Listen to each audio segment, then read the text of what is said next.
Start करने से पहले मैं बता दे रहा हूँ कि अगर तुमने आज तक ये एनिमे नहीं देखी है तो इस वीडियो को देखने के बाद तुमको इस एनिमे से प्यार हो जाएगा, क्योंकि ये एनिमे इतनी ज्यादा अच्छी है। इस एनिमे के स्टार्ट में हम एक बहुत ही बड़े स्कल को देखते हैं जो कि एक राक्षस का होता है। उसके ऊपर एक मूर्ति होती है द फर्स्ट विजिट किंग की, जिसने इस राक्षस को मारा होता है। इस स्कल के पास एक चर्च होता है एंड एक दिन उस चर्च के फादर को अपने गेट के सामने दो छोटे बच्चे मिलते हैं जिनको कोई वहाँ पर छोड़कर चला गया होता है। फादर समझ जाते हैं कि दोनों बच्चे अनाथ है और वो उन दोनों को अपने साथ अंदर ले आते हैं। उन बच्चों की टी शर्ट पर उनके नाम लिखे होते हैं, जिनमें से एक तो बहुत ही शांत और प्यारा होता है जिसका नाम यूनो होता है, लेकिन दूसरा वाला थोड़ा बदमाश होता है और अजीब अजीब हरकतें कर रहा होता है। एंड यही हमारी एनिमे का मेन कैरेक्टर है एंड इसका नाम है आस्था। फिर हम देखते हैं 15 साल बीत जाते हैं एंड आस्था अपनी चर्च की सिस्टर लिली को ही प्रपोज कर देता है। वो उससे कहता है मैं बड़ा होकर विजिट किंग बनूंगा और आपको बहुत खुश रखूंगा, प्लीज मुझसे शादी कर लीजिए सिस्टर लिली। जिसपे सिस्टर लिली बोलती है नहीं, मैंने कितनी बार तुमसे कहा मैं तुमसे शादी नहीं कर सकती हूँ। लेकिन आस्था बहुत ज्यादा जिद्दी होता है एंड वो सिस्टर लिली से जिद करने लगता है कि वो उससे शादी कर ले। एंड सिस्टर लिली आस्था से बहुत परेशान हो जाती है और वो अपना मैजिक यूज करके आस्था को एक वाटर पंच मार देती है, जिससे आस्था वहीं पर बेहोश हो जाता है। सिस्टर लिली उसके पास जाती है और उससे पूछती है तुम ठीक तो हो ना।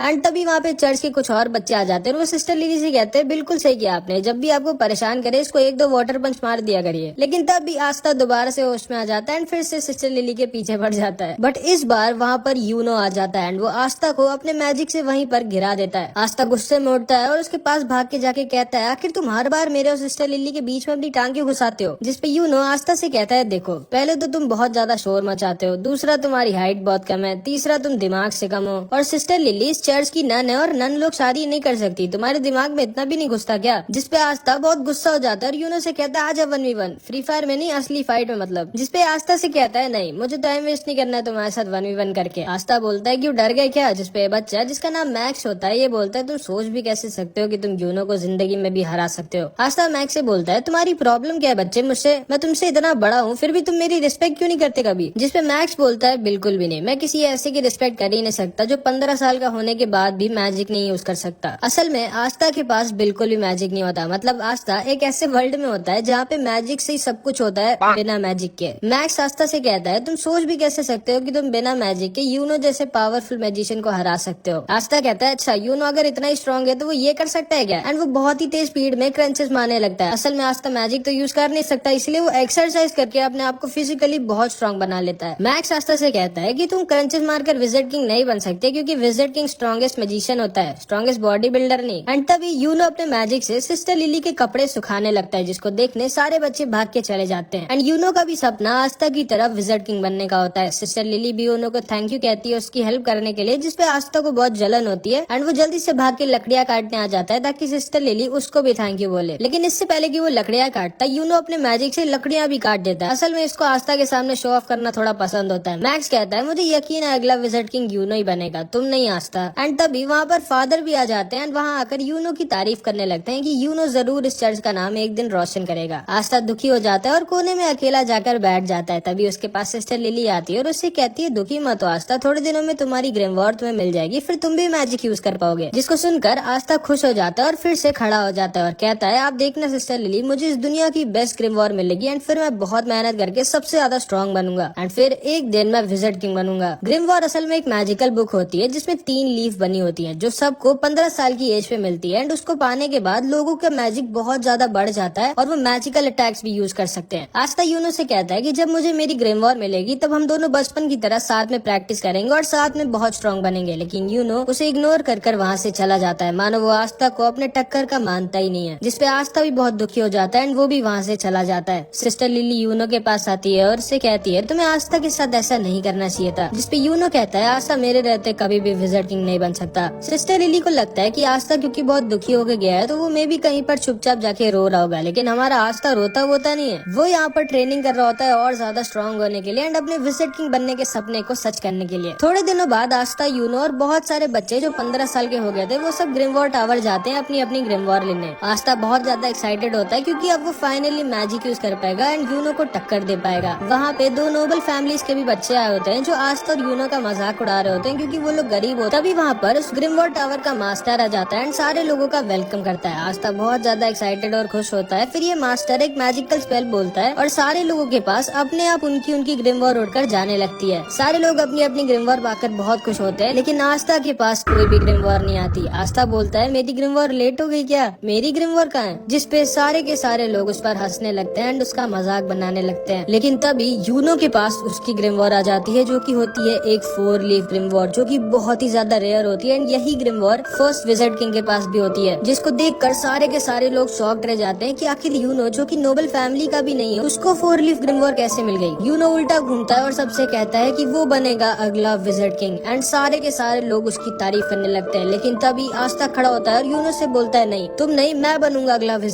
किंग, जिसपे फिर से सारे के सारे लोग उस पर हंसने लगते हैं एंड उसका मजाक उड़ाने लगते हैं एंड यूनो भी आस्था को वहीं पर इग्नोर करके वहाँ से चला जाता है। इसके बाद आस्था अकेले जंगल में उल्टा लटका होता है और थोड़ा सा दुखी होता है, क्योंकि ना तो सिर्फ उसके पास मैजिक है बट अब तो उसको ग्रिमवॉर भी नहीं मिली। लेकिन इतना सब कुछ होने के बाद भी वो गिव अप नहीं करता और वो उठता है और कहता है क्या हुआ, अगर मेरे को ग्रिमवॉर नहीं मिली तो मैं तब भी मेहनत करना नहीं छोड़ूंगा एंड एक दिन विजार्ड किंग जरूर बनूंगा, तुम बस वेट करना यूनो, मैं ही तुम्हारा राइवल हूँ एंड मैं ये तुम्हें प्रूव करके रहूंगा। लेकिन तभी उसे एक आवाज आती है। इधर हम देखते हैं ये दोनों जलन के मारे यूनो से लड़ने आ जाते हैं एंड उससे कहते हैं आखिर तुम्हारे जैसे गरीब को 4 लीफ ग्रिमवॉर कैसे मिल सकती है एंड हम नोबल्स को नहीं, मैं जला दूंगा तुम्हारी इस ग्रिमवॉर को। एंड वो यूनो के ऊपर एक मैजिकल अटैक यूज कर देते